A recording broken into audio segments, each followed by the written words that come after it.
안녕하세요. 한영숙 목사입니다. 오늘 본문인 사도행전 5장 26절부터 32절까지를 읽겠습니다. 성전 맡은 자가 관속들과 같이 가서 저희를 잡아왔으나 강제로 못함은 백성들이 돌로 칠까 두려워함이러라. 저희를 끌어다가 공회 앞에 세우니 대제사장이 물어 가로되 우리가 이 이름으로 사람을 가르치지 말라고 엄금하였으되 너희가 너희 교를 예루살렘에 가득하게 하니 이 사람의 피를 우리에게로 돌리고자 함이로다. 베드로와 사도들이 대답하여 가로되 사람보다 하나님을 순종하는 것이 마땅하니라.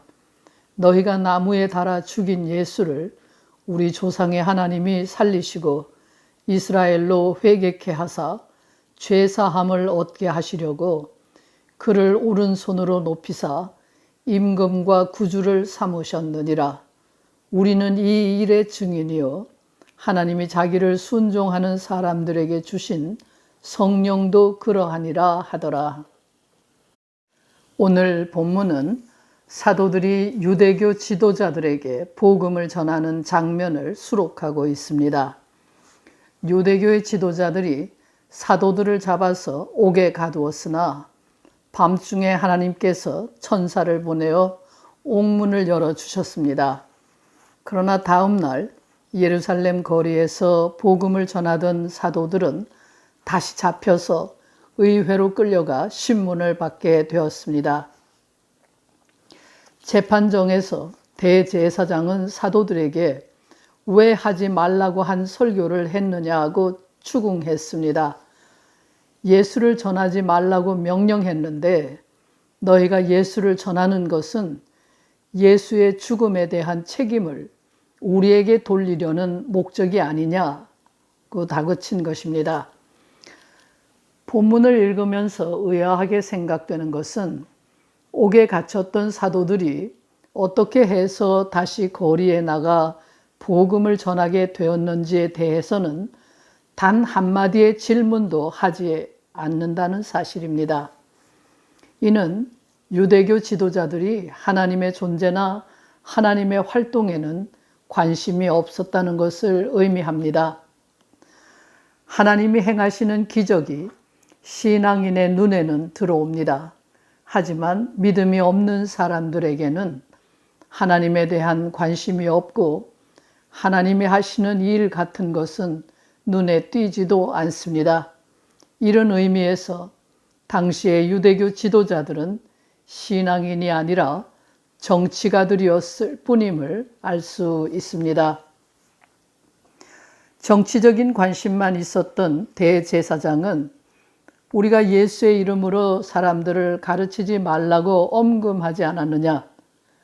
그런데 너희가 우리의 명령을 어기고 너희 가르침을 예루살렘에 가득하게 하니 이렇게 하는 이유는 너희가 이 사람의 피를 우리에게로 돌리려 함이 아니냐라는 말로 사도들을 문책했습니다. 이 말은 십자가 처형을 당해야 할 죄가 없는 예수를 죽인 책임을 우리에게 물으려는 것이냐, 무고한 사람의 피를 흘리게 만든 이를 구실 삼아서 군중의 불만을 자극하고 선동하여 폭동으로 몰고 가서 이 나라의 지도 체제를 뒤집어 엎으려는 것이냐라는 뜻입니다. 당시의 유대 사회에서 볼 때 이런 일은 아주 흔하게 일어났던 현상입니다. 로마의 식민 지배를 받고 있었던 유대 사회는 밀란과 폭동이 끊일 날이 없었습니다. 로마의 세력에 결탁하여 동족을 지배하던 유대교 지도자들에 대한 불만이 컸기 때문입니다. 이런 배경에서 볼 때 죄 없는 예수를 잡아서 십자가에 달려 죽게 했으니 그로 인한 폭동이 일어날 법도 한 일입니다. 폭동이나 민중 봉기는 억울한 일이 계기가 되어서 누적된 불만이 폭발하는 것입니다. 유대 지도자들은 이런 폭동을 막기 위해서 사도들을 잡아 가두고 예수의 이름을 들먹이지 말라고 공갈 협박을 했던 것입니다. 그러나 대제사장 앞에서 베드로를 비롯한 사도들이 했던 대답은 전혀 엉뚱합니다. 사도들은 사람보다 하나님을 순종하는 것이 마땅하니라. 너희가 나무에 달아 죽인 예수를 우리 조상의 하나님이 살리시고 이스라엘로 회개하게 하사 죄사함을 얻게 하시려고 그를 오른손으로 높이시어 임금과 구주를 삼으셨느니라. 우리는 이 일의 증인이요 하나님이 자기를 순종하는 자들에게 주신 성령도 이 일의 증인이니라 라고 대답을 했습니다. 사도들이 예수를 전하는 이유는 유대교 지도자들이 우려하는 것처럼 죄 없는 자를 죽인 일에 대해 누구에게 책임을 묻거나 군중을 선동하여 폭동을 일으켜서 지도자들에게 항거하도록 만들려는 것이 아니라는 말입니다. 사도들에게는 예수의 죽음에 대하여 사람들을 원망하거나 사람들에게 책임을 묻거나 사람들을 움직여서 역사를 바꾸어 보겠다는 생각이 없었을 뿐만 아니라 사람들의 눈치를 보거나 사람들에게 잘 보이기 위하여 진실을 말하지 못하는 것도 아니었습니다. 사도들은 하나님께 순종하기 위하여 예수를 전한다고 분명하게 대답했습니다. 사도들에게 있어서 하나님께 순종하는 일은 하나님이 하신 일을 전하는 것이었습니다. 사도들은 비록 저희가 잘못 알고 오해로 혹은 시기나 질투 때문에 어떤 이유에서든지 저들이 죄 없는 예수를 십자가에 달아 죽였지만 오히려 하나님은 이 예수를 다시 살리셔서 인류의 구세주가 되게 하셨다고 말한 것입니다. 하나님이 하신 이 놀라운 일을 전하는 것이 바로 사도들의 일이며 모든 그리스도인들 안에서 역사하시는 성령의 일이기도 합니다. 하나님께 순종하기 위해서는 용기가 필요합니다. 저항을 위해서도 용기가 필요하겠지만 진정한 용기는 순종을 위해서 필요합니다. 하나님께 순종하기 위해서는 자기의 이름을 내거나 사람들에게 인정을 받으려는 욕심을 버릴 수 있어야 하고 자기만이 옳고 선하다는 주장도 버려야 하고 자기를 따르고 추종하는 사람들의 요구나 기대도 무시할 수 있어야 합니다. 하나님께 순종하는 사람에게는 용기가 주어집니다.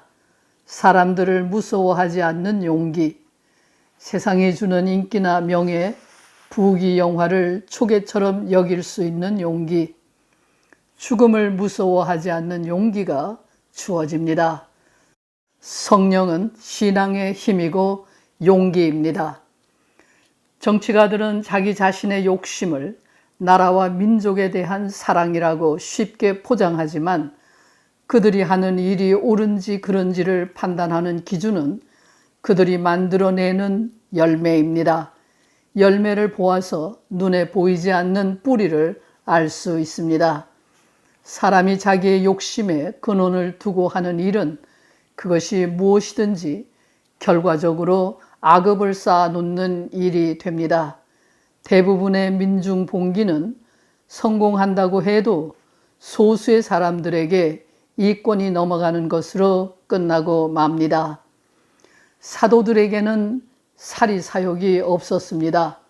사도들에게는 죄 없는 예수의 십자가 사건을 두고 자기들이 원하는 어떤 것을 얻기 위하여 사람들에게 핑계를 대거나 원망하거나 보복을 하려는 의도가 전혀 없었습니다.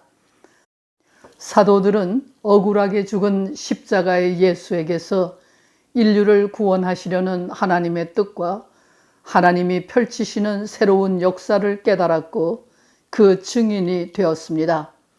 하나님께 순종하는 사람은 주어진 상황 앞에서 일어난 사건들 앞에서 과거로 돌아가지 못해 괴로워하거나 원수를 갚기 위하여 시간을 허비하지 않습니다. 하나님께 순종하는 사람은 역사의 현실 앞에서 의미를 발견하고 역사를 이끌어 가시는 하나님을 믿으며 열려진 미래를 향하여 전진해 갑니다. 그러기에 하나님께 순종하는 사람은 매일 매 순간 일어나는 일들이 자기 뜻대로 되지 않거나 계획대로 되지 않아도 절망하거나 좌절하지 않습니다. 그는 어떤 상황에서도 인간을 사랑하시는 하나님의 뜻과 섭리를 찾을 수 있기 때문입니다. 기도하겠습니다. 하나님, 이해할 수 없고 인정하기 싫은 상황 속에서 매일을 살아가는 저희에게 성령을 보내주셔서 그 모든 것 속에 역사하시는 하나님의 뜻을 깨닫고 하나님께 순종하며 살아갈 수 있는 용기를 주시옵소서. 예수 그리스도의 이름으로 기도합니다. 아멘.